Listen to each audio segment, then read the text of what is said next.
Buenas tardes. En principio, gracias a todos os presentes, incluso aqueles que non puderon vir, e mandan as súas disculpas moi razonadas. O amigo Carlos, os Carlos, ambos os dous amigos, pero o que me pediron como presidente da Asociación da Memoria de Vigo era que estuvera aquí nesta mesa con eles e que, en fin, comentar algo acerca das nosas actividades. Despois do agradecimento a todos os presentes, o que quero agradecerlle a eles, os dous, a tarefa que teñen de investigación, porque sin o traballo deles, tan duro, tan constante, tan ao mellor nocturno, e buscando nun lado e noutro, reunindo papeles para despois nos, o que traballamos un pouco nesto, ter esa fonte de vida, aunque sea de morte, pero é unha fonte de vida para nós, porque sin esos libros, sin esas esculca que eles fan, nós faríamos moi pouco ou prácticamente nada. Entón, a miña actividade, para non quitarlle a eles o que teñen que dicir, porque é moito, tanto un como outro, conocémonos de fai anos, é que, unha vez máis, o reconocimento non só da miña persona, que tamén, senón da Asociación Viguesa pola Memoria Histórica do 36, que aínda que pasamos un inverno longo, donde aquí ou se é do régimen municipal ou non se é de nada, pois comigo ou contra min, todo está perfectamente bloqueado, pero nós resistimos e resistiremos. Moitas gracias. E que deixo a Carlos ou os Carlos.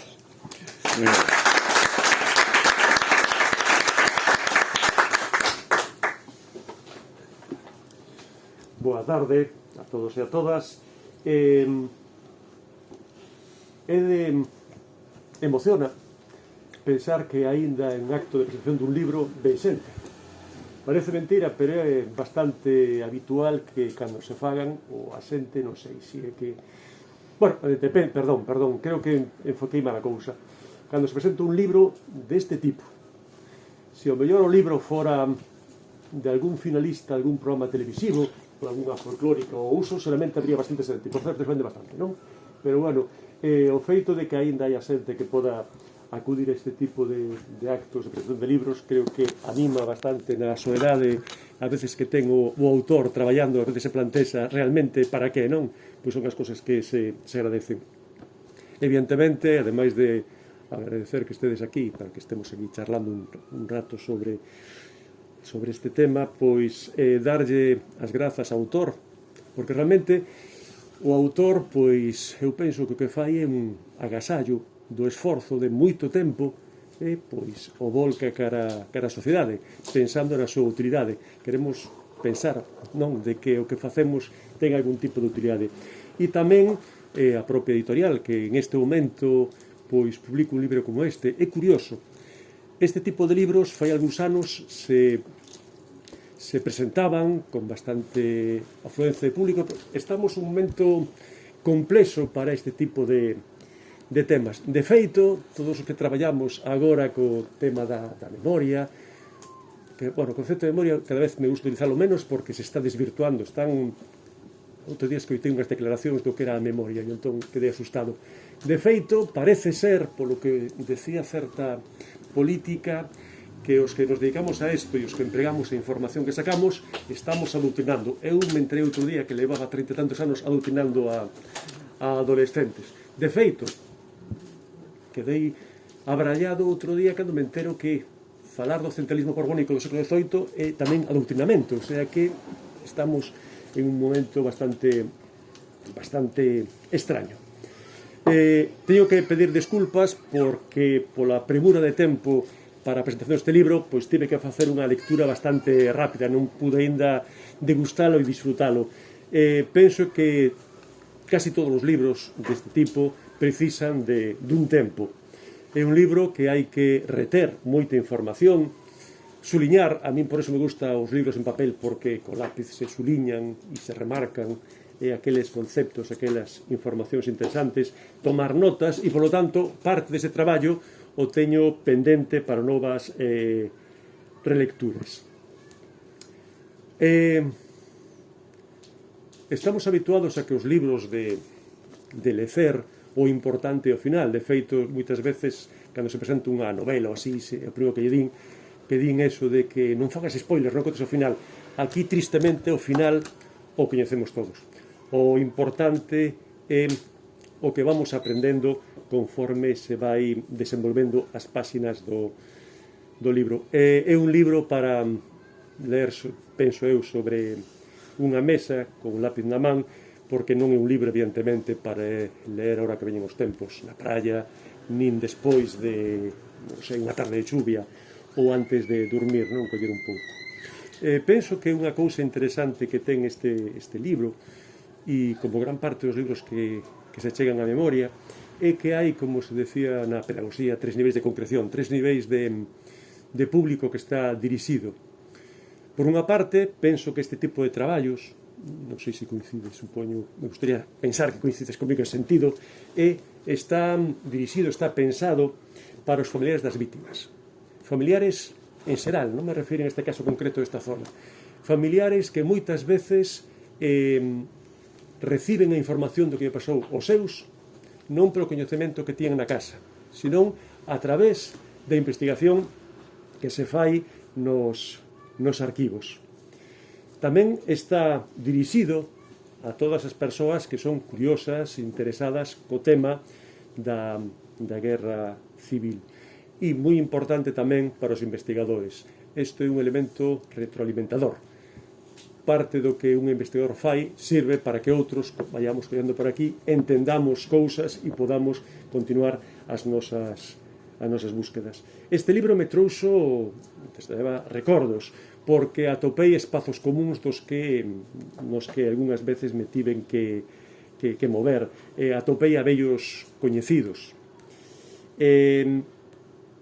De feito, me lembraba cando falabas aí dos datos da xente de Rosaldo Tomiño de algunha mañá, algunha tarde ali metido nunha esquina no arquivo cando puñan mala cara para que, como están facendo de novo hoxe en día, para que volvas a ver ese tipo de cousas, porque tampouco, decían que tampouco era importante ese tipo de información. Entón me lembro ali tomando apuntes porque daquela non deixaban outro tipo de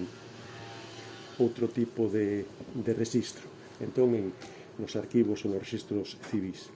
Tamén me parece interesante en este sentido a intervención da xente, e poño un exemplo que me chamou moita atención, o Capitán Castaña, como unha información que se plantexa vai ser devolta pola familia con outro tipo de visión. Isto creo que é interesante, o feito de que se crea un movimento e, polo tanto, pasa moitas veces que as informacións que recibimos, sobre todo de forma oral, son certas, pero totalmente certas. A veces veñen barnizadas polo recordo, E entón me pareceu interesante eso, non? Como a familia decía unha parte de verdade, pero non coincidía exactamente. Entón, me parece que ese tipo de informacións, ese tipo de chegadas son moi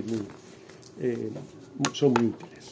É un libro, como podeis ver, bastante diverso, visita diversos espazos do horror. Eu, sobre todo, indicaría que tenta mesturar un gran rigor reflexivo,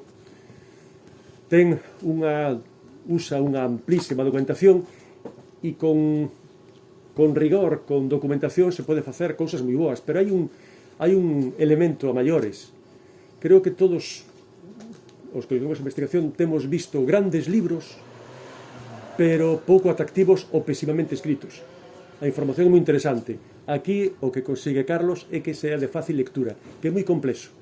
Con tanta información, darlle unha forma a eso e que sea algo que se lea de forma continua, me parece que é algo de agradecer.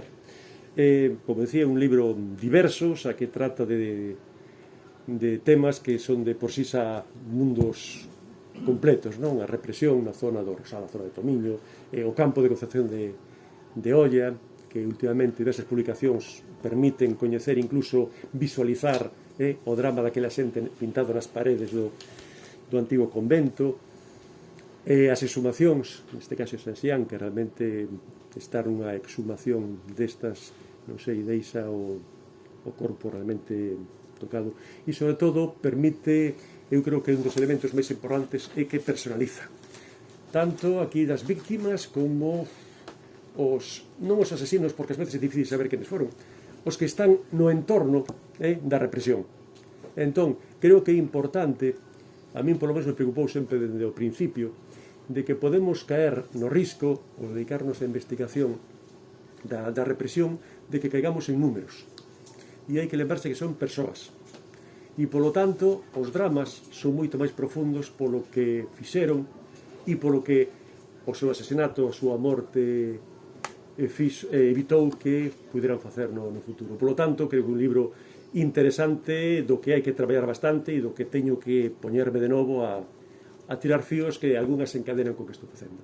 Pois moitísimas gracias, Carlos, por isto.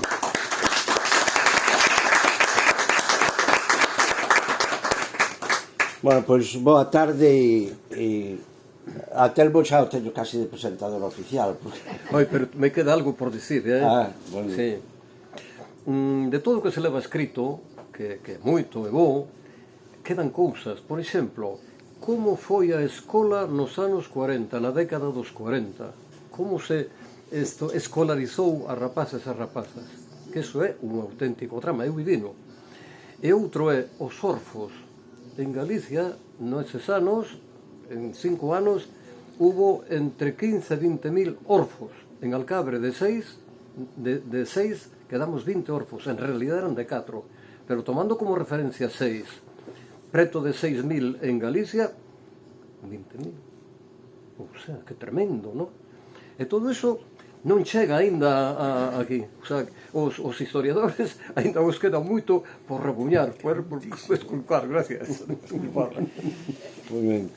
Pois, e gracias a Joan Carlos, gracias polas palabras, polo que acabas de decir, sobre todo porque dixeras que se pode ler o libro. O libro que hai que, non? Hai que ler. Hai que ler. E, sobre todo, se mirades o libro, veredes que hai moitas referencias aos traballos de San Carlos Abad, porque eses dous volumes, porque son volumes de héroes e forajidos, e os de 100 personaxes para unha guerra, aí hai unha gran cantidad de información, hai un magnífico traballo que a min, como procuro facer as referencias adecuadas, pois está referido nos distintos lugares. O sea que moitas gracias aos dous e a Telmo por doble, porque xa me presentou ano pasado o libro que tedes abaixo, que é a primeira parte do que podería ser un único volume, pero que evidentemente por razóns editoriais pois hoxe pártense, porque parece que os libros de moitas páxinas son máis difíciles de vender. E pedimos disculpas por unha razón, porque é que eu traía unha presentación de imaxes, unhas imaxes que iba a poñer, pero falando con Maribel cruzáronse os cables, ela faloume de fotografías e eu pensei que como o da fotografía era que íbamos a ter a posibilidade, se a avisara teríamos a posibilidade de facer un repaso fotográfico por unha serie de fotos. Entón, como non teño as fotos, eu as vou a ter aquí na miña cabeza para facervos a presentación e algo vos direi para que vos situedes en cada momento. Quizáis empezaría dicindo, ou debera empezar dicindo, unha cuestión, e é que ao mellor a alguén que ten unha idea sobre a historia como algo moi impersonal, lle pode extrañar que eu meta un eu narrador nos meus textos. Non en todos, pero en algúns momentos eu falo eu, porque, primeiro, porque hoxe en día isto faise moito na historia, o que chamamos a egohistoria, cada vez máis, entre outras cosas porque a historia contemporánea temos tanto volumen de información e tanta posibilidade de traballar esa información, e ademais o feito de poder de tela vivido, que é un pouco o que eu fago. Estou pensando en Hobsbawm, cando Hobsbawm fai, diríamos, egohistoria, es que como non vai a facer egohistoria, porque ele viviu a Primeira Guerra Mundial, viviu o período do ascenso do nazismo, viviu a Segunda Guerra Mundial, viviu o período de crecemento económico e viviu a desintegración da Unión Soviética, que traballa sobre eso e que ten que meter a súa propia vida, a súa propia persoa. Un pouco é o que me pasou, o que fago eu tamén aquí, porque quería tamén facer memoria do memorialismo. Utilicemos estes términos, memoria de memorialismo, é dicir, que este libro é tamén o resultado dunha acción memorialística, non é exclusivamente o resultado dunha investigación que procuro ser sempre o máis riguroso, e aí volvemos sempre a ese tema da memoria e da historia, e de que a memoria non é a historia, son cousas distintas, e hai que andar finos con este tema, porque a memoria pois é personal, é sempre personal. A memoria é, ademais, indiscutible. Non se pode rebatir a memoria, non se pode discutir a memoria. Se alguén che di, se tú lle discutes algo que tenga memoria, para falar do Capitán Castaña, porque nun momento publiquei, hai moitos anos, un artigo no blog, e entroume alguén que decía que era neto, e decía, no, e que meu avó era, o sea, o relato oral é, o Capitán Castaña era un tío fastidiado, non? Bueno, ese é o relato que me chega a min a través dos transmisores de memoria de Santa María de Olla. Entón entrame un neto e dice, oi, que o Capitán Castaña non era tan malo, o meu avó non era tan malo, sino que ademais foi castigado polo réxime por tratar ben os presos. Bueno, despois resulta que aí temos a eficacia dos militares. Os militares son os elementos máis eficaces que hai. Gardan hasta os partes de retreta. Os que non fostes a mili non sabredes eso, pero había que anotar presentes, non sei cuánto, pois hasta iso gardan. E entón temos as causas militares alá gardadiñas nun sitio ou noutro, ou documentos nun sitio ou noutro, pero no caso das causas militares na nosa zona, sobre todo, están no Arquivo Militar Intermedio de Ferrol, e claro, que resulta que ali estaba a causa que lle abriron efectivamente ao Capitán Castaña, e lle abriron causa efectivamente, pero non polo que el nos decía, sino por outro motivo moito máis clarificador ao respecto do que pasou en Tui, e ao respecto do que pasou en Vigo, que o que el nos estaba dicindo. Que pasou? Realmente o que pasou é que cando se produce o golpe de Estado en sabedes que Tui, non Tui, o Baixo Miño é o último foco de resistencia que hai en Galicia. E máis, o único lugar onde podemos decir que houve unha batalla en términos militares, máis ou menos batalla, foi na volta da Moura, nas aforas de Tui, entre Porriño e Tui, máis ou menos. Houbo unha certa batalla porque había razóns militares para iso, e a razón militar é que o capitán de carabineros mantívose leal á República, e a dotación do Cabo Fradera mantívose leal á República, polo tanto tiñan non só tiñan armamento militar, sino que tiñan ademais mentalidade militar, sabían o que era eso e non o que sucedeu nos outros sitios, que era que os paisanos da CNT ou da UGT ou calquera republicano collía unha escopeta de matar coellos e iba coa escopeta por aí ou con unha pistoliña de 6 milímetros que era como unha cousa de balíns, no? Este era un armamento militar para aquel momento. De feito, na volta da Moura teñen que traer a artillería de Ourense para bombardear, no? Bueno, hasta o día 28 resiste a Guarda, é o último lugar. O día 26 cae entra Tui. Inmediatamente un militar tamén, un militar que se chamaba José Peñarredonda, que era nativo de Tui,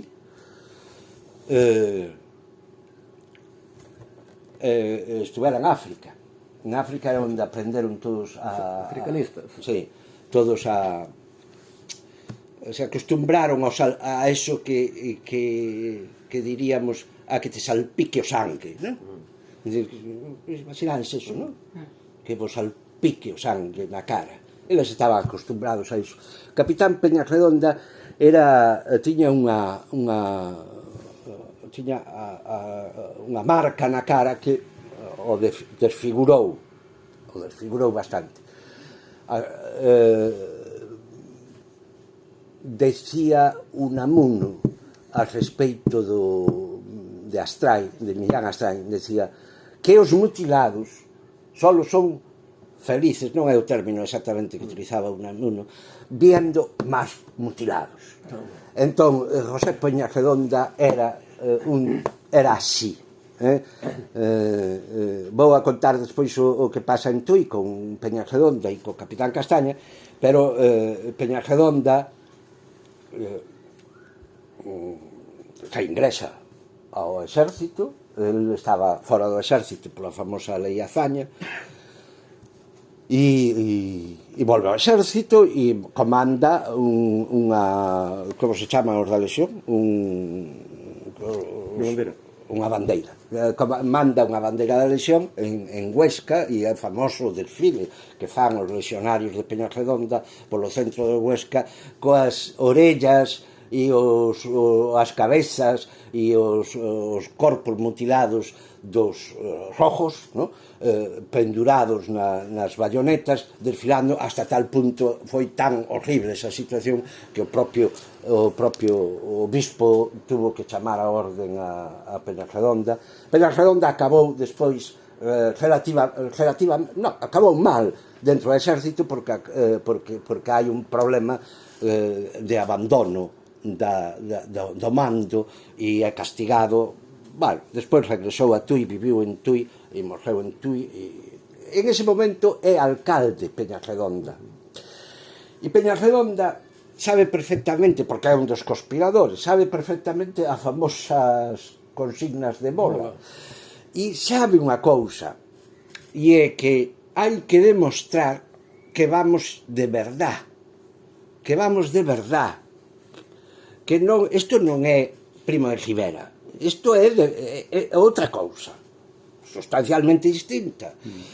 Entonces, que é esa outra cousa? Esa outra cousa é que os sublevados, os militares, podían matar a un obreiro da UGT, a un obreiro da CNT, a un mariñeiro, ou podían facer o mesmo con un labrego máis ou menos activo, incluso con algún que non fose activo e que lle tocase, non? Pero si empezabas a ascender na escala social, había que ir considerando un pouquiño as cousas, non? Había que ir medíndose. Si, por exemplo, topabas cun mestre, bueno, aos mestres fastidiados se lle daba, non? Pero si topabas con homes acomodados, con persoas importantes, médicos, xente económicamente ben situada, hai que irse medindo un pouquiño. Isto é o que lle pasa ao Capitán Castaña, que o primeiro que fai Felipe Sánchez é mandalo a Tui. Por outra parte, o capitán Castaña era un militar chusquero, que non era da academia, era enganchado, de xuiz instructor de causas en Tui. Entón, métenlle unha causa de 30 non sei canto, e que fai o capitán Castaña é dúas cousas. Unha, separa a los matables, facilmente matables, obreiros, tal, que los podemos liquidar tranquilamente, por sumarísimo, e los fusilamos. Efectivamente, los mete por sumarísimo e os fusila. Pero despois estaba Alejo Diz Jurado, médico e señor importante de Tui, Darío Álvarez Limeses, médico, señor importante de Tui, Fernández, un rico empresario, o fillo de Fernández, o boticario de Tui, o xefe de Correos, todas estas... Carai, a ver se nos pasamos, ¿no? E entonces instruye causa pola vía normal. Isto pon iracundo a José Peñarredonda, porque José Peñarredonda sabe que o éxito da sublevación é cargarse a todos eses. É dicir, isto non é só contra os obreiros, sino que é contra toda a República. Toda a República significaba matar aos republicanos, digamos que, home, Álvarez Limeses era o señor de misa diaria. O señor de misa diaria. Non é... Bueno, había que... Aí intervén Peñarredonda. Fume por este lado que, se tuvera as fotos, non me teria falado disto, pero tu sacaches o tema e falamos disso. Realmente, a min, isto da memoria, eu non tiña por que dedicarme 25 anos a cuestións da memoria, ou 20 anos, e sigo ademais, algún día poderei cambiar de tema, pero non fun levado por un motivo personal, é dicir, eu non teño que eu saiba ninguén fose represaliado, nin nada polo estilo, non tiña, nin estaba no meu interés, é dicir, que eu andaría, faría cousas sobre a historia contemporánea da emigración ou de historia política ou cousas polo estilo, pero non pensaba eu nunca dedicarme a isto. Que sucede? Que nun determinado momento montamos en Noval Miñor unha asociación que se chama Instituto de Estudios Miñoranos, e entonces, claro, empezas ali e empeza a salir o tema da Volta dos Nove, que probablemente todos oístedes falar delo, que hai un monumento que fixemos ali. Entón, empezamos por aí. Ao empezar con eso, e volvemos á ecohistoria, como condiciona isto, o señor que me cuidaba a min as viñas, cando vivía en Chaín, había unhas poucas viñas, viña a cepillarme ali as viñas, a sulfataria. Un día díxome, pois, meu pai matárono na guerra, matárono no 36. Bueno, pois, mira, non sei onde o mataron, non sei onde o mataron, e me gustaría saberlo, foi o que me dixo, gustaríame saber, matarono en abril do 36, e eu dixenlle, Álvaro, ou unha de dúas, ou non o mataron na guerra, ou ben non o mataron en abril do 36. Que non, sí, vasmo dicirte a min, o argumento da memoria, vasmo dicirte a min, mataron no 36, foi tal día, porque ademais estábamos podando nas viñas cando o viñaron buscar, e as viñas fanse nesa época a principios de marzo, non de abril, de marzo. Bueno, eso levoume algo que non contaba eu facer, que era esa teima que tuvemos cando en aqueles anos, e estou falando ano 2004, 2005, 2006, que íbamos aos registros civis a pelexarnos, que íbamos ali a pelexarnos co coa funcionaria ou co funcionario ou co xuiz de paz ou non sei que, para que tiñas que volver a mitad das veces para casa sin nada, e tiñas que ir con folios e un bolígrafo ali apuntando, porque non te facías fotocopias, e se te facías fotocopias procuraban facerchas mal para que te saliesen cortadas, unha cousa. Bueno, esta era a realidade. Busquei polos arquivos e ao final aparece, evidentemente aparece que non tiña por que aparecer, porque moitos non aparecen, e estamos facendo as contas sin saber os desaparecidos que hai, e unhas contas que alguén recordaba outro día. Chile, golpe de Estado de Pinochet, 5.000 mortos. Galicia, 36, vamos nos 6.000 e pico mortos documentados. Bueno, as cifras son significativas. Aparece no registro civil do Rosal. O Rosal é un concello un tanto raro porque ten identificamos o Rosal co Miño, non?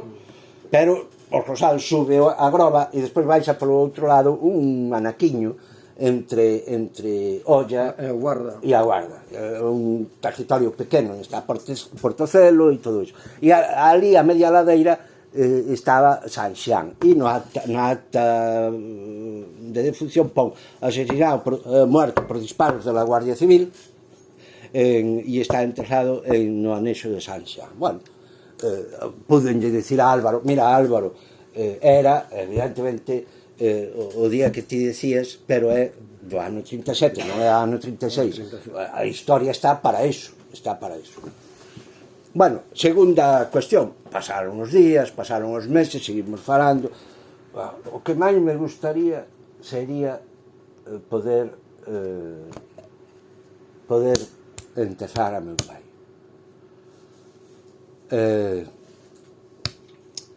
E aí ven un problema que en aquel momento nós, eu e algunha outra xente tiñamos, probablemente ti participases, a mellor nunca pensaches nesta cuestión, pero en aquel momento a min dábame un pouco de reparo. Dicía, a mellor isto se toma como unha intromisión excesiva, como algo exhibicionista, como algo... Bueno, tiñan uns reparos. Eu recordo de falar con algunhas persoas que tiñan responsabilidades políticas e que podían... Pero non nos dábamos conta de unha frase, un parrafiño que ten unha historiadora magnífica que se chama Ellen Graham. É unha compañeira de Preston, menos conocida que Preston, porque Preston é xa moi famoso, pero Ellen Graham fai libriños pequenos, pero de unha densidade moi interesante. Ten un libriño que é algo así como Breve Historia da Guerra Civil Española. E nun momento explica máis ou menos o seguinte. Poñamos, nós hoxe, agora ao salir daqui, ou cando... Bueno, hoxe ao salir daqui podemos sair máis ou menos contentos todos ou satisfeitos. Pero, bueno, imagina que sales mal do traballo, que tens unha discusión, chegas á túa casa, cando chegas á casa, dis... voume sentar no meu sofá a poñer o meu programa ou non sei que, ou vou a facerme o bocata de... E estou seguro, estou tranquilo. Estou seguro. O que sucede a partir do 18 de xullo de 1936 é que a casa deixou de ser segura. Pasou a ser posible que en calquera momento alguén chamase á porta, batese na porta e levase a alguén da casa e non volvese. O fogar, di Ellen Graham, o fogar deixou de ser seguro. Isto é a brutalidade del 18 de xullo e do 36. Por iso que as consignas do general Mola normalmente non se fala delas, e son importantísimas. Carai, sí. Porque as consignas de Mola que naquele momento ninguén sabía dela, solamente sabían os militares que estaban no tema, foi algo tremendo, donde ademais a Iglesia Católica estaba perfectamente orientada con eso. Perfectamente. Esas consignas son tremendas. Pois eso é o que lle pasou ao pai de Telmo, o que lle pasou ao pai de Álvaro, e decía Álvaro que, claro, para él, coller eses restos, o que fose, poñelos no nicho, ali en Sabarís de Nícharo, máis arriba de nicho, era devolvelo á seguridade do fogar, e era acabar de unha vez. Entón, que estemos aínda con isto é unha cousa de unha perversidade terrible. Bueno, entón, Álvaro dixo eso, despois aparece un outro señor a través de un amigo que fora alcalde de Nigrán, chamoume un día, mira, que este home que tampouco sabe onde mataron o seu pai, a ver se podemos... E era un señor maior, bastante enfermo, e non facía máis que chorar, e con esta idea, con esta simple idea de resolver a historia, resolver de unha vez que isto quedase. Bueno, entón foi cando empezamos coas exhumacións, probablemente todos oístedes falar, foron unhas exhumacións modélicas, no sentido que despois, se me dá tempo, porque xa me estou enrollando, despois falarei un momentiño da nova lei que aínda non é, pero que anda por aí. Unhas exhumacións que se fixeron con rigor, que houve unha excavación arqueolóxica, un informe arqueolóxico, que houve unha identificación a través de ADN que fixeron Anxo Carracedo, e se rulla a identificación forense, porque nun caso non houve obtención posible de ADN. Por certo, que hai un desaparecido en eses 5 que sumamos en Sanxán, hai un desaparecido que, mirade que traidora é a memoria, que a miña memoria se esquecerase de que sacáramos aquel corpo de ali e o metemos en San Fiz con unha lápida que puxemos desconocido, e un día digo, ostra, pero é verdad, temos... E traía a foto. E un día no ano 18 fun hasta ali a mirar como estaba aquilo, e había flores frescas. Bueno, o libro é, polo tanto, unha parte de memoria, e aí eu traía unha serie de fotos que vos quería comentar, que eran as fotos de algúns dos que citei, de Jurado, Álvarez Limeses, pero tamén Antón Alonso Ríos, Paquiño de Figueiró, Juan Noya, Manolo Noya, Brasilino Álvarez, máis nomes que podíamos decir, moitos máis nomes que podíamos decir. Curioso, porque os agraristas de Tomiño non eran militantes galeguistas, sino que eran Antón Alonso Ríos estivera afiliado ao Partido Galeguista, despois dáse de baixa porque quere concurrir como candidato da Federación Provincial Agraria, que non admite a doble militancia formal, ainda que sea política, era evidente que había doble militancia. Juan Noya, que nos deixou un libro espectacular, que é Fuxidos, o de Xerais. Manolo Noya, eran obreiristas, eran anarcosindicalistas, e estaban afiliados, ese sí, ao Partido Galeguista. Pero Diz Jurado era da Izquierda Republicana, Díaz Limeses era de Unión Republicana, Álvarez Limeses, Hermenegildo Losada era do Partido Socialista, Ulpiano Piña era tamén socialista, o xefe de Correos era do Partido Comunista, pero o que importa para explicar o da volta da Moura é tamén que todo ese tecido social republicano era mayoritario na zona do Baixo Miño. Eso, e non só a actitude dos carabineiros e da dotación do Cabo Fradera explican a resistencia daqueles días. Eles eran profesionales. Claro, e estes homens, esta unión entre os periódicos tiña moita importancia, a Tribuna de Tui, el Nuevo Heraldo de Juan Noya, e aí había unha base social republicana que resistiu como puido. Ten moita importancia isto, e iso é o que lle puxen o terror nas tebras, porque é o capítulo dedicado a Tomiño. Antes comentaba con Xan Carlos Abad que xa Gonzalo Navaza, un amigo, xa me correxiu e dice: estás facendo algo aí un pouco tal, porque Tebra non ven de Tenebrum, por lo tanto non é a raíz de Tebra, sino que é unha licencia. Unha licencia. No, porque parece ser que Tebra ven prelatino e significa río, que é o río que baixa polo val de Tebra, que se chama Cereixo ou algo así, non? Actualmente. Bueno, entón, o último capítulo é esta especie de memoria, do memorialismo. O primeiro capítulo do libro é isto que vos estou comentando do Baixo Miño, e despois hai o seguinte capítulo que é hai un capítulo que está dedicado ao campo de concentración de Santa María de Olla, e hai as dúas constantes nos campos de concentración. Santa María de Olla funcionou como campo de concentración en dúas ocasións. Da primeira, que é a principios do 37, apenas temos documentación, é cando traen os asturianos, mulleres, nenos, de todo.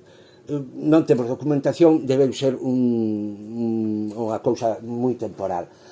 A segunda xeira do campo de Olla é entre o 2 de febreiro e o 30 de agosto do 39, é dicir, cando cae Cataluña.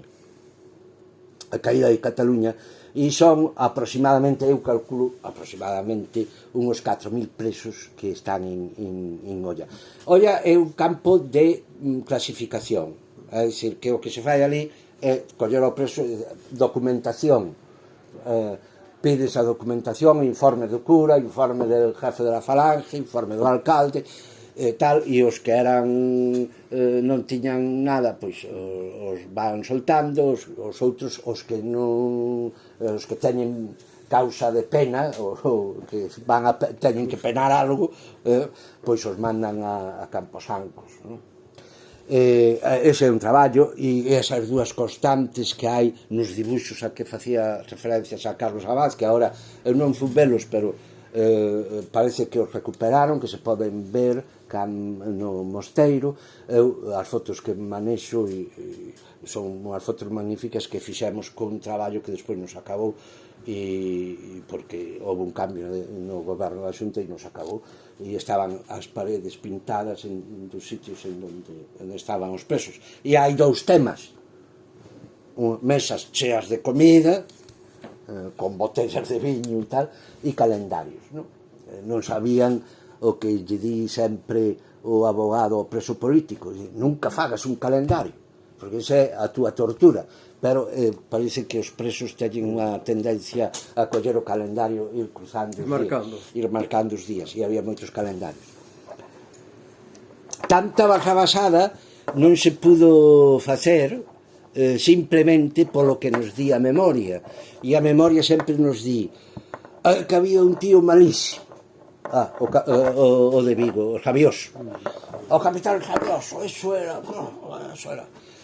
no Valmiñor, o Cabo Pena, non sei que por certo o estudiou ben Xan Carlos Abad, pero hai que seguir, habría que topar de alguna forma alguna documentación sobre ese señor. Pero bueno, un malo malísimo. A Guardia Civil non asolta. Non asolta. Un malo malísimo. Bueno, un malo malísimo pode facer moitas maldades, pero tanta maldad non fai un malo malísimo, ten que ter unha conxunción, ten que ter un apoio social, ten que ter uns chivatos, ten que ter uns delatores. Iso hai que estudialo.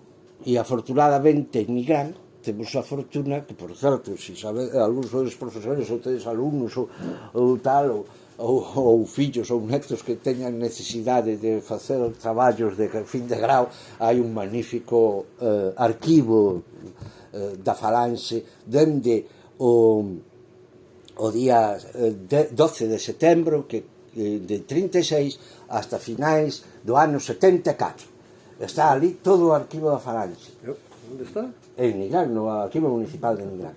Eso foi o que me levou a facer o traballo sobre a Falanxe, porque, ademais, seguimos aínda con un problema, e é que temos mortos, pero non temos matadores. É dicir, que aquí os mortos os contamos e os matadores hai que empezar a contalos, e hai que empezar a poñelos. Evidentemente é difícil de saber quen é matador ou non, pero unha lista de Falanxe, sí, e aí hai listas de Falanxe.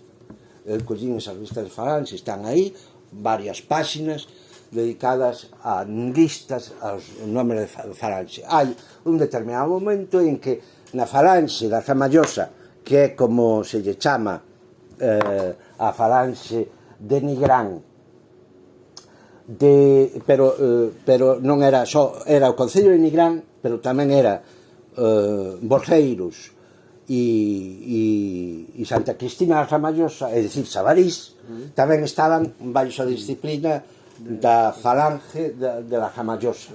E ademais tamén Borreiros é Gondomar, Donas e Borreiros, estaba tamén Baredo Baredo como é? Bueno, outra parroquia máis de Bayona, ademais de Sabarís, que Sabarís xa era unha vila importante. De feito, o xefe da Falanxe inicial é de Sabarís. Ali está aínda a marca. Bueno, por iso me interesou o tema da Falanxe e por iso incorporei o tema da Falanxe. Hai un capítulo máis, que é un poquinho ao que vou agora referirme, que é algo así como un ensayo sobre así algunhas cousas que os que andamos en estos nos preocupan, no? O que é historia, o que é memoria, o que é mito, este xogo entre unhas cousas e outras. Hai un pequeniño ensayo, porque me interesaba, e eu quería poñervos esas fotos, rematar con dúas fotos. Esas dúas fotos me interesaba que as vísedes, pero a mellor vos tedes unha posibilidade de recordarvos por unha frase, que son 25 años de paz. Todos vos acordades dunha campaña que era 25 años de paz. Bueno, hai uns cartéis que encheron toda España, que eran uns cartéis moi modernos, calendarios e tal, en galego, en vasco, en catalán. Por que? Por que 25 anos de paz? Mirade, é que o problema está, Telmo, que aínda temos aquí metido o relato franquista. E o único relato que hai da Guerra Civil e do franquismo é o que construiu o franquismo. É o único que hai e o único que todos temos dentro da nosa cabeza. Depende. Bueno, home, refírome a cabeza social. Sí, a cabeza social. Claro. Mira, desde o primeiro momento o franquismo, o primeiro que fixo foi poñer historiadores. Joaquín Aljarás, 8 volúmenes. Aquel home, aquel cura de Santiago, pobre, que acabou trastornado, Silva, porque acabou trastornado porque publicou un libro sobre lo que, como era, como lle titularon, non sei, Galicia, non me acordo. E ao final os sublevados usaban o seu libro para ir matando xente, e el volveuse medio, según Veramendi, andaba por Santiago adiante buscando os libros nas librerías para compralos e sacalos. Bueno, Silva. Desde o primeiro momento hai un relato perfecto, pero hai unha construción do relato, que é o que importa. Que é o que sucede? Pois o que sucede é un alzamento. É un alzamento, é un levantamento popular, un alzamento nacional, unha sublevación contra a opresión. Militar contra a opresión, sí? Contra a opresión de quen? De unos estranxeiros que eran rojos. E aparte que, ollo, non había moito tempo que fixéramos o mismo contra os franceses. A verdadeira España. A verdadeira España, se levanta. Os outros eran, pero non é verdadeiros, Sí. por lo tanto. Exactamente, a verdadeira España, como contra os franceses. É dicir, os liberais que eran os vendidos aos franceses que había. E aquí tamén os invasores. Era un alzamento que ademais ten como misión restaurar un dos elementos fundamentales de España, que son monarquía, imperio e religión. Por lo tanto, é unha cruzada, é unha santa cruzada, é un alzamento e unha santa cruzada. Así lo definía Pío XII, Eso é así. el Papa de Hitler. Sí. Dirixida por un home magnífico, porque foi general antes que Napoleón, porque nos evitou entrar na Segunda Guerra Mundial. España non entra na Segunda Guerra Mundial gracias a Franco, e que nos daba la paga del 18 de julio. El 18 de julio. El 18 de julio... Non, pagábase, a extra era o 18 de xullo. Os 21 días eran de... E os festivos eran o 1º de abril, non sei, todo estaba programado en esa... Pero chega un determinado momento que ese discurso non sirve. E é o propio franquismo o que reelabora o seu discurso. Hai que construir un novo discurso.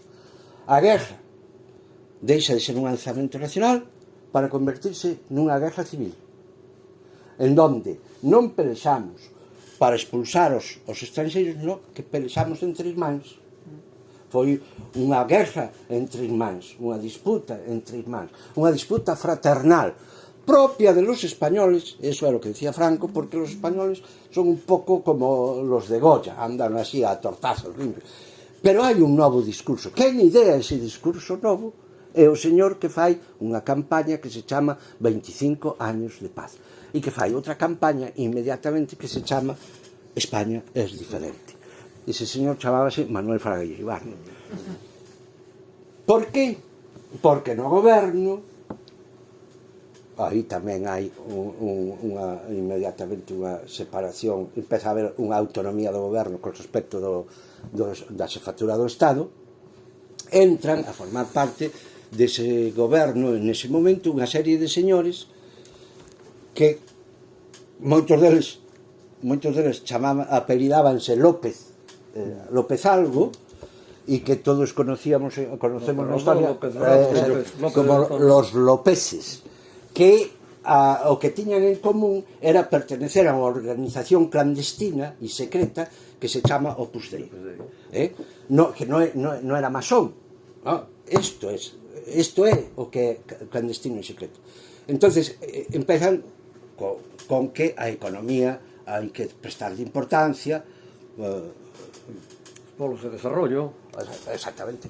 Franco hasta fala algún día, en alguna ocasión a partir de ese momento de la relación entre la peseta y el dólar, cando Franco nunca falaba de eso, non sabía ni o que era eso. E empeza o que chamamos o desarrollismo. Chega a 600, venta a Alemania Pepe, criadas en París, españolas, bueno, eso é un pouco máis tarde, pero, bueno, máis ou menos 64, 65, 66, llegan as suecas a Mallorca, pero eso sí, somos diferentes, é dicir, abertos a Europa, pero cuidadiño, que isto sigue sendo o que sigue sendo. La reserva espiritual para catequizar Europa. Sí, pero si hai que facer, faise. E 1975, hasta el último momento, nos cargamos a quien sea. E non hai dúbida en cargarse a 5 chavales en 1975. É dicir, que o relato que existe é o relato franquista. É o único que existe. Non hai relato democrático nin da guerra, nin do régimen franquista. Porque o que se fixo foi, e sigue sendo así, o consenso social está exclusivamente no silencio. Claro. Cada un pode pensar o que queira. E Franco era un cabrón, Franco era un santo bendito. Pero en público, mellor seguimos calando. É que hai que ver o que fai a prensa, non? Porque ese é o tema. Eu, este día que falaba cos chavales do Instituto Alexandre Bóveda, negueime a dicir que había unha guerra civil, é falso. Unha guerra civil son uns ciudadanos contra outros, pero aquí foron os alemáns e os italianos. Era, ademais, o día que falaba eu deso era o día que se cumpliu o 85 aniversario de Guernica. 1600 mortos naquel día, o ensaio de atacar as ciudades indefensas. Pero claro, por que Guernica é famosa? Porque pintou un cuadro Picasso que estremeceu o mundo. Pero antes xa foi o Durango, un domingo a mañán, onde as iglesias e tal, e despois tamén foi Alicante. O sea que tantos sitios. Esos foron alemáns italianos, que eran os que tiñan os medios, a mellor tecnoloxía, o mellor xente preparada, e aquí seguiulle de entrenamento para marcharon de aquí de Vigo os últimos alemáns o 26 de maio do 39, e o día 1 de setembro xa entraban no norte de Polonia. Estaban perfectamente entrenados. Entón, o que lle explicaba eu un pouco aos rapaces e máis aos profesores que estaban ali era que eu miraba tres vías, non? O golpe fracasou, solamente se consolidou Baleares, Canarias, Galicia, León e Navarra. Despois, unha guerra. Pero claro, estaban entrando os moros das cávilas rifeñas polo sur, que fixeron a carreira todo por Extremadura, cantando o casou. Ao mesmo tempo, a Iglesia estaba participando desde o primeiro momento, e iso xa o dice tamén Viñas no seu último libro, hasta que Play Daniel, que era o arcebispo de Salamanca, cedeulle o seu palacio a Franco. O sea, a connotación era os jesuítas, ademais, cederon os seus sitios, Camposancos.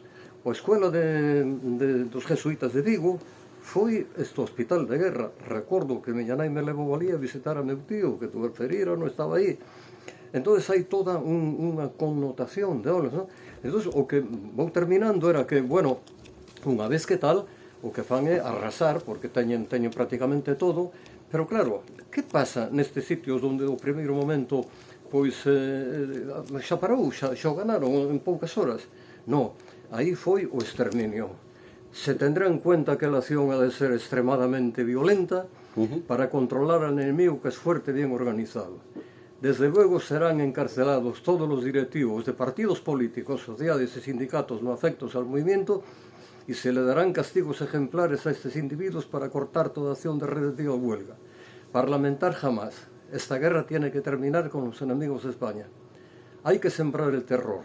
Tenemos que crear un clima de violencia eliminando sin escrúpulos ni vacilación a todos los que no piensen como nosotros. Remata. A todos los defensores del Frente Popular, conocidos o escondidos, deben ser fusilados. Esa é a estrategia. E o relato non se fixo cando había que facerlo, que era nos anos 70. Claro. Eu non me meto agora, non vou agora a discutir o tema da ruptura e da reforma. Cada un pode ter unha opinión ao respecto, porque evidentemente a amenaza nos anos 77, 78, 79, 80, bueno, de feito, hai toda unha parodia no 81, e podes decir, bueno, é que así pudemos. O problema é que estamos en 2022 e seguimos sin falar do tema. E o problema é que as dúas leis, perdón, unha lei que é a única que hai, a lei de 2007 que se chama a Lei Zapatero, ou Lei da Memoria Histórica, 52/2007. que é a lei do ano 2007, que é unha que se produce por dous motivos. Primeiro, porque en 2005 hai unha resolución do Consello de Europa que condena ao régimen franquista. Entonces, a lei, as Cortes Soberanas Españolas teñen que empezar unha lei dicindo en consideración del Consejo de Europa, é dicir, que como temos que ser europeos, podemos condenar el franquismo, non porque o teñamos que condenar, sino porque lo condenan en Europa. É dicir, que eso é un exercicio de soberanía absolutamente ridículo. Segunda razón, e ten a súa importancia, que Zapatero era neto. Zapatero era neto, que son os que empezan a construir o relato, porque os pais viviron o terror. Os netos están xa relativamente distanciados dos feitos, da salpicadura do sangue e da salpicadura da fame e da morte, non? E hasta ese momento, que é a primeira vez, faise unha lei limitada, unha lei cortiña, e o que se fixo a partir dese momento foi non unha política da memoria que estaba intuída nesa lei, sino que o que se fai é política coa memoria. É dicir, a memoria se utiliza como arma de guerra, como arma de combate político. Los del PP por aquí, los del PSOE por allá. Andan tocándose la lei. Conto-vos dúas anécdotas. Fixemos a excavación esta de San Xián, a parte arqueolóxica poñía o Instituto de Estudios Miñoranos. Os outros, como o Instituto de Estudios Miñoranos era unha asociación, pues a donde iba? Non podía firmar os papéis, pois os papéis os firma a universidade e a consellería e todo eso. Entonces, as identificacións de ADN, os traballos forenses, esos pagáronse en debido tempo a través dun convenio. O Instituto de Estudios Miñoranos pasou unha factura de 4.500 non sei cantos euros, que era o que nos costou abrir dúas, as de San Xián e a de Bayona, firmada por o director xeral en perfectas condicións, aquelo para que a habilitación pagase, pois non pagaron. O día en que Zapatero abandona a Moncloa, é dicir, o día en que entra Rajoy, chámame unha funcionaria, unha alta funcionaria da vicepresidencia de goberno para dicirme, mira, acabo vos de ingresar isto que esta axuda para unhas xornadas que fixéramos sobre, estiveras ti tamén, estado dos estudios sobre a persecución en Pontevedra ou algo así. E acabo de ingresar isto porque ás 12 da noite entra o novo goberno e non vos va a pagar, efectivamente. É dicir, é utilizar a memoria como un arma política, como unha intervención política. Seguimos con isto. Agora hai unha lei que se vai a chamar, parece ser, Lei de Memoria Democrática, que, como vos dixen antes, a memoria será todo o que sea, pero democrática, ninguna, porque Álvaro dicíame, valmo decir ti a min, cando eu sei, a memoria sabe, a memoria é verdad, non ten discusión, non é democrática, por lo tanto, nin é histórica tampouco, é memoria. Non se pode facer historia sin memoria, e non pode haber democracia sin memoria, seguramente. Seguramente non pode existir, non pode. Hai unha lei de memoria democrática. A señora Calvo a ten ativo, metida no caixón durante 2 anos ou algo por estilo. Había un anteproxecto, entrou o novo vicepresidente, que non sei como se chama, e mete nas Cortes e apróbase inicialmente, pasa a comisión. Xa non é un anteproxecto, é un proxecto de lei. Hai 7 meses, desde o cambio de goberno, porque foi a primeira cousa que fixo foi sacar e levar esa lei. Non se volveu a debatir. é unha lei boa, 60 e pico, 70 artigos, boa, pero ten un problema, e é un problema de base, e o problema de base é que o mesmo problema que tiña a de 2007, pasa que esta está ben desenvolvida. Por exemplo, o tema das exhumacións está perfectamente, o tema das multas, as sancións, a delimitación dos lugares de memoria está perfectamente, as sancións a quen agreda monumentos como da Volta da Moura está perfectamente, se crea un fiscal especial, un fiscal de sala de memoria democrática. A lei está ben, pero ten un problema de fondo, que o que eles ou dous problemas. Primeiro, volven de novo a argumentar en función do Consello de Europa e agora do informe de Nacións Unidas de Pablo de Greiff. Ya, como di o informe de Pablo de Greiff, tal, pois temos que facer isto. É dicir, non é que se teña que facer por propia vontade, sino porque o informe di que hai que facerlo. E en todo momento di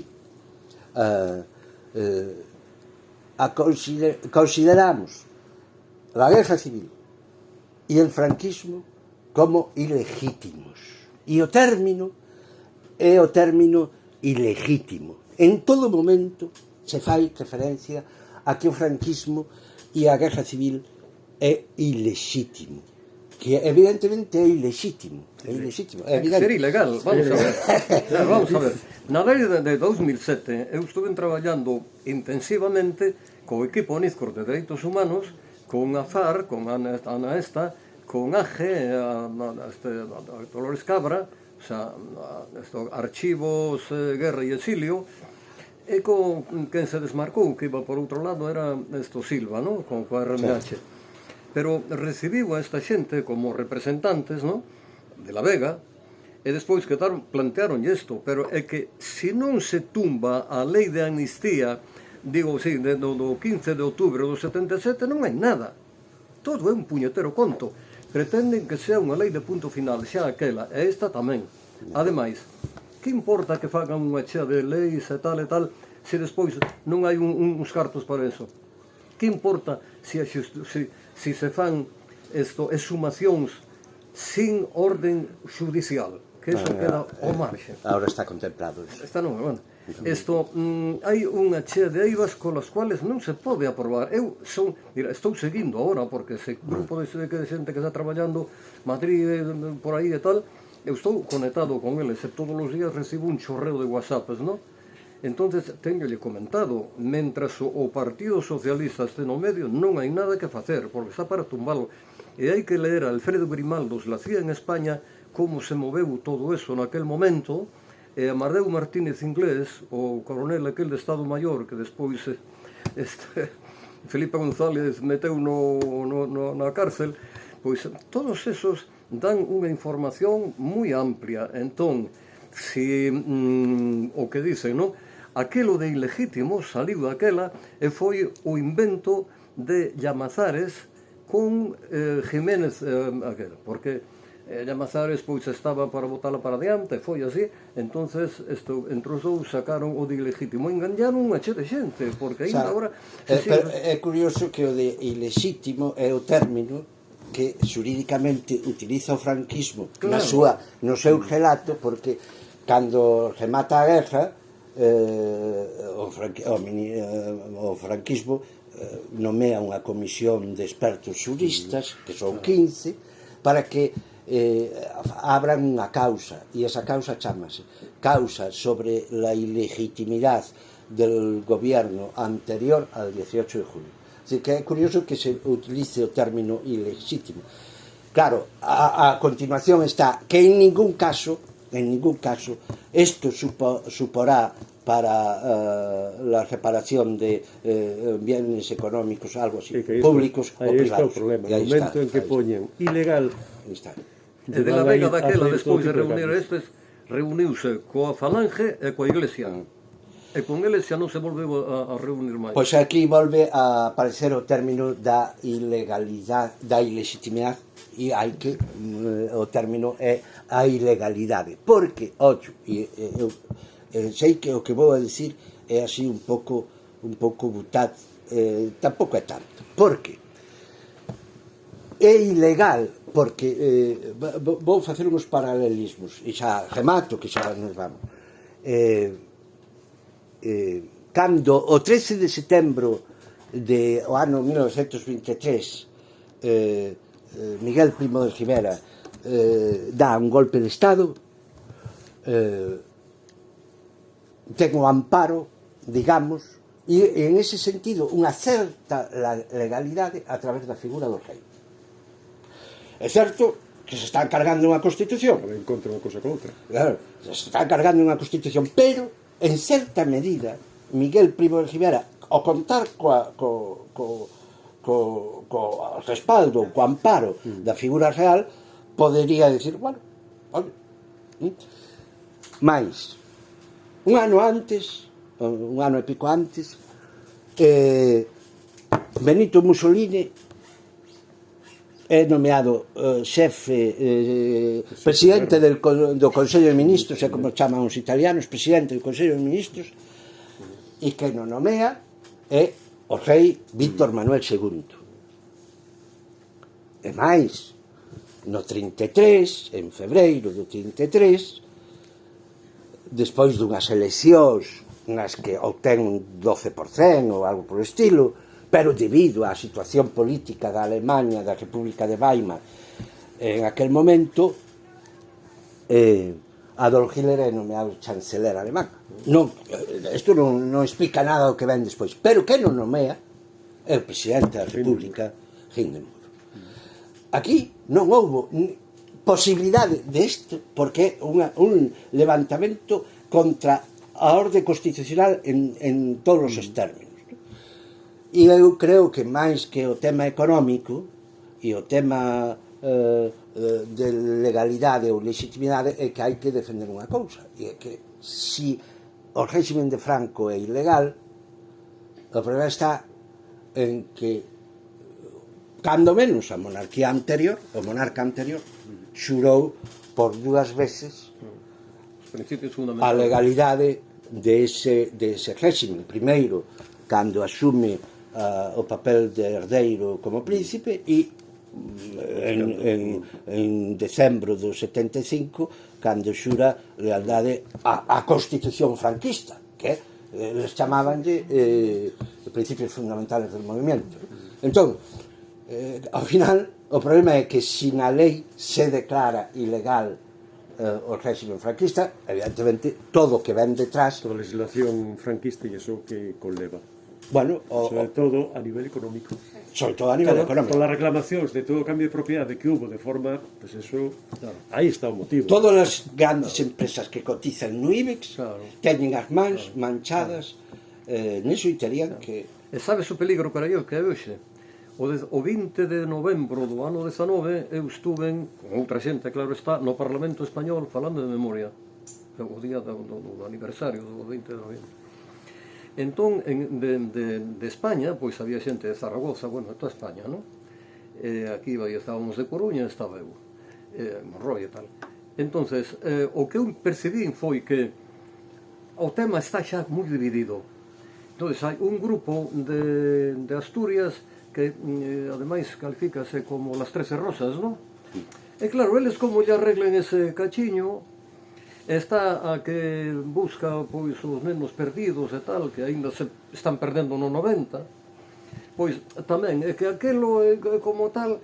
Entonces temos, eu, ao darme conta do que había ali, fixen esa reflexión, porque quen manejaba aquilo era o PSOE, entonces o PSOE non está a solucionar o problema, está a que vaya pasando, cono por aquí, rompe por aquí. Entonces, claro, que pasou? Que ali falamos, bueno, pois un grupo de xente, cada un plantou o seu problemiña, porque ao fin e ao cabo o gran problema é a lei da memoria ten que ser precedida por o derribo da lei da amnistía do 70. E fora aí non hai nada, porque non hai justicia. Que me importa a min que van a facer poñer unha fiscalía? Unha fiscalía pa que? Se a fiscalía despois non pode ter unha evolución xurídica. O sea, é un timo, é outro timo, é unha pretensión, outra vez, de un punto final. Porque en Bruselas, cando ao final despois ali nunha sala nos dicen, bueno, estamos ali, o como nacer Europa, bueno, as cousas sabidas, no, pero despois ao final pon algo que te deixa clavado. De momento dices, que vergonza, despois dices, hostia, que ben, menos mal. As reclamacións dos españoles da xusticia europea era igual ou superior ao resto das 27, entonces ainda non había Brexit. O sea, a sensación que hai en Europa da xusticia española é caótica. Ali estaba, bueno, foronse mirando unha chea de cousas, entón dice, bueno, pois polo menos coñécelo. Por eso eu falaba antes de facer política coa memoria e non facer unha política da memoria. Por eso, sabes o que vai a pasar con esta lei? É que, primeiro, ten esa limitación e, segundo, que se vai a sacar do caixón 2 meses antes das eleccións. Porque 2 meses antes das eleccións vai a salir esa lei e, entonces, frente a que viene non sei que e a non sei que e a non sei quanto, pois polo menos temos isto. Eu espero que nos aprobe. Vais a probar, saberás, porque ademais vai a xogar no panorama electoral de unha forma importante. Como os que non temos responsabilidade política de ninguna caste, máis que a responsabilidade que temos como escritores de libros ou devoradores de árboles, máis que nada, pois podemos decir estas cousas, co cal creo que o tema da nova lei é unha cuestión que hai que levala e falar dela, tendo en consideración de que hai unha serie de aspectos que resolven algunha cuestión. O tema da exhumación, o tema dos lugares de memoria, bueno, que unha lei non son 4 folios como a lei do 2007, que é unha lei ben elaborada. Bueno, e iso é un poquinho que está no libro. Non sei se queredes consultar ou decir algo máis, Telmo. Non, quero dicir eu que con todo eso que se fixo, a Cruz do Castro sigue aí como unha cruz. Eso é un elemento no homenaje ao nazismo e ao franquismo en forma de cruz, porque podía ser de calquera outra maneira, porque as cruces foron o que empezaron xa no primeiro para... hai que recordar, eu fago o saber sempre que podo, en San Simón o ano pasado un cura pois dixo, me coño o texto da razón do mundo, eu son cura vestido de paisano, pero estou contigo. Entonces, o Papa Juan XXIII, cando entrou a gobernar, Cardenal Roncalli, no ano 58, a finales do 58, foi o que empezou despois cunha serie de reformas da Iglesia, e unha das cousas que planteou era a condena da utilización de símbolos religiosos con fins políticos. Pero é que non é só eso, Telmo, é que non só eso, sino que se colle o Sagrado Corazón de Jesús en vos confío. E se coloca en un sitio e tal. E, ollo, que non é calquera, porque o Sagrado Corazón de Jesús fíxose en Getafe nos anos 20, houbo un gran monumento dedicado ao Sagrado Corazón de Jesús. Eu recordo que en 1700 e pico un xesuita, que non me acordo como se chamaba, tuvera unha alucinación destas religiosas e se lle aparecera foi Santa Margarita Locoque. Non era un xesuita? Non, despois foi un xesuita, foi o que lle deu difusión. Efectivamente, sempre co detalle. Dille, reinaré en España. Sagrado Corazón de Jesús en vos confío. Reinaré en España. Montaron un monumento ao Sagrado Corazón. E ali foi, evidentemente, Alfonso XIII, todos los señores grandes de España, militares, a inaugurar aquelo. Cando se produce o golpe de Estado, no mes de agosto tolo de Madrid, irracional, se fixeron animaladas por parte de los chamados milicianos, como se fixeron aquí, basadas auténticas. O primeiro que foron foi a Getafe. Creo que antes o condenaron a morte. O condenaron a morte. Sí, exactamente. Fixeronlle un tribunal popular e condenaron ao Sagrado Corazón de Jesús a morte. Fusilaron aos 6 jesuítas que había ali, aí se os fusilaron de vida, de verdad, e despois puxeronse a fusilar o Sagrado Corazón, gastaron non sei cantas, deronse conta. Dinamitaron ou meteron cadenas, pero cando se chegan no 39 comeza a restauración que costou hasta os 60 e tantos, o sea que foi, hoxe en día se ve completo. Bueno, e no 2022 pois faise unha parodia do Sagrado Corazón e en fin, que iso é o problema do relato. Date conta de que o Cristo de Vigo é capitán general con mando en plaza. Exactamente. Ainda mo fixo saber a mí non hai moito un paisano que estábamos tres, e tal, bueno, se estaba expoñendo o meu punto de vista, e claro, entón eu digo, non, cando foi da primeira, bueno, aquel democrática, non? Isto, quen era quen levaba o tema de seguridade era Carlos Núñez, non? Entón modificou, sei, un sitio, non? Entonces decía, y yo lo llevé por de siempre. Pero ¿cómo te...? Es que el Cristo es capitán general con mando en plaza. E xa non me acordaba, oye. Pero como se pode ter nunha sociedade, joder, non sei, admitir semejante cousa? Pois ainda non lle quitaron o título, joder.